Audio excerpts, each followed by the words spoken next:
In today's video, we are going to be talking about 5 things that Thetan Arena needs to add in order to become the best NFT game in existence. In the comment section down below, do me a huge favor and let me know what you would like to see added or changed in the game, as I will be collecting all of the information into a list and forwarding this over to the Thetan Arena development team. So as a Battle Royale player, I would love to see a couple of changes to the game mode. Number 1, I feel like there is a lot of RNG when it comes to actually getting skill upgrades, which can put you at a very big disadvantage to anyone else in the lobby that gets skills while you do not. So I would love to see how they have the ultimate, where it automatically starts off at level 0 but slowly fills its way to the top and gets you your ultimate ability. I feel like every single skill should start at level 0 and slowly fill their way up so that everyone in the lobby has an even chance from the rest of the game. You can still unlock skill abilities and level them up from chests. It's just that as soon as you get those abilities out of the chest, you'll have like level 1, level 2, level 3, but nobody can use skills until all of the abilities have filled to the top,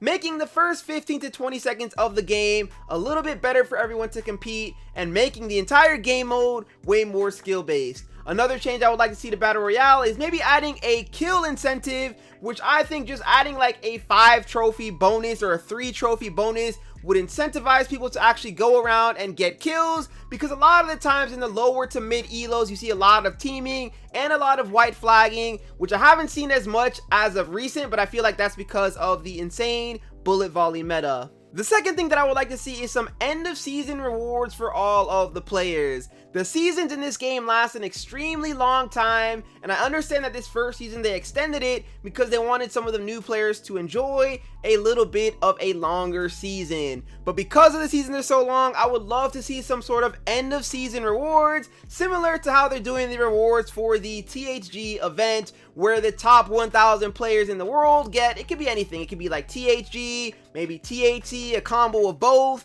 maybe some chests, and then the higher you finish up in the ranking list towards the end of the season, the more rewards you will get. I feel like this will incentivize people grinding and pushing up the ladder and give them a reason to trophy push, whereas there are a lot of players who purposely tank their rank in hopes of getting easier THC matches, making the game very difficult for new players who just got into the game with their fresh heroes, and they have to go straight in against people with legendaries that are sweating out their THC matches. So speaking of events, the third change that I would like to see is making these events a lot more competitive for everybody involved. I understand that they have to make money as well, and the more accessible they make the tournament, the less the rewards can actually be. So how they want to balance that is really up to them. But one thing that I would love to see is that after you get into the event, after you get the skin that you need to compete, I would love to see a completely even playing field of maybe everybody's hero being automatically level 5, and let's say like hero class B, so that we can actually get a truly competitive event with everybody that is competing.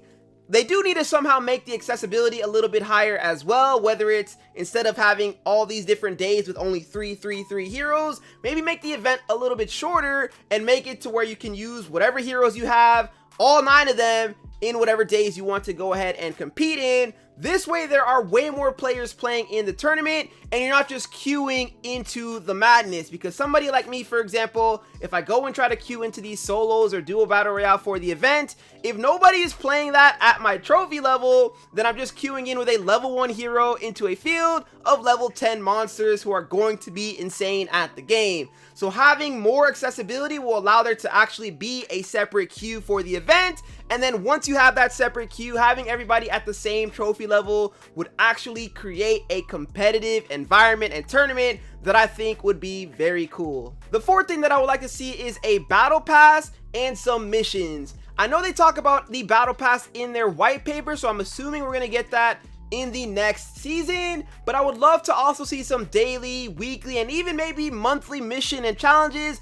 that you can go in and complete all the time. You know, having these side quests is a really good addition to the game that will allow us to gain more rewards and have a lot more fun at the same time. And number 5, I've talked about this in a previous video, but I would love to see the abilities in this game get balanced. I truly believe that the red abilities should be the only abilities in the entire game that actually do damage, and then the blue ones should be fully crowd control, you know, like the black hole, the bullet storm, they all do, or the bullet volley, I'm sorry, they all do some really great things, but they're becoming super overpowered to the point where they're able to crowd control, whether that's stun, exhaust, you know, knock up, and then also do some massive damage, leading the game to be more ability based instead of being more character and gameplay based. So having those abilities all do 0 damage but do crowd control would be really nice. And the same with the green, you know, with the ghost fade, it shouldn't do any damage, it should just strictly be a support ability. That way the gameplay shifts back